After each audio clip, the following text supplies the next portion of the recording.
Balochistan high court میں doctors کو allowances کی عدم فراہمی کے خلاف دائر درخواست کی سماعت ہوئی۔ عدالت نے گرینڈ ہیلتھ الائنس کی ہڑتال پر برہمی کا اظہار کرتے ہوئے ریمارکس دیے کہ ڈاکٹرز اپنی ڈیوٹی کریں، مالی معاملات سے ان کا کوئی تعلق نہیں، جو آپ کا قانونی حق بنتا ہے وہ آپ مانگیں، اپنے دائرے میں رہ کر کام کریں۔ تفصیلات جانتے ہیں ڈان نیوز کے نمائندے عبداللہ زہری سے۔ جی عبداللہ زہری، بتائیے گا۔ جی بالکل، بلوچستان ہائی کورٹ کی 2 رکنی بینچ بلوچستان ہائی کورٹ میں ڈاکٹرز کی جانب سے دائر درخواست کی سماعت کے دوران ہیلتھ گرینڈ الائنس کے عہدیداروں سمیت سیکرٹری صحت، ڈائریکٹر جنرل محکمہ صحت سمیت دیگر اعلیٰ حکام پیش ہوئے۔ اس موقع پر سیکرٹری صحت کی جانب سے عدالت کو بتایا گیا کہ گزشتہ 36 روز سے محکمہ ہیلتھ کی گرینڈ الائنس کی جانب سے احتجاج جاری، جس کے بعد بلوچستان کے تمام سرکاری اسپتالوں میں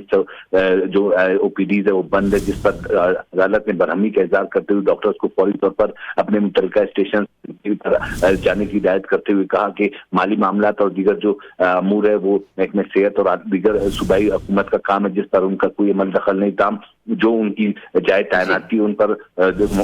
موجود رہ کر شہریوں کو سہولیات فراہم کرے۔ اس موقع پر ڈاکٹرز کو فوری طور پر یہ بتایا گیا کہ جو صورتحال اسپتالوں میں ہے، جو ادویات کی کمی ہے، ان سے ان کا کوئی عمل دخل نہیں، جہاں تک سہولیات میسر ہے اسپتالوں میں اس کے حد تک وہ اپنی ذمہ داری دے، جبکہ حکومت کی سیکرٹری صحت سمیت صوبائی حکومت کو بھی ہدایات جاری کرتے ہوئے کہا کہ ادویات سمیت دیگر ضروری اشیاء کی فراہمی کو یقینی بنایا جائے گی۔ اپڈیٹ کر رہے تھے عبداللہ زہری، بہت شکریہ آپ کا۔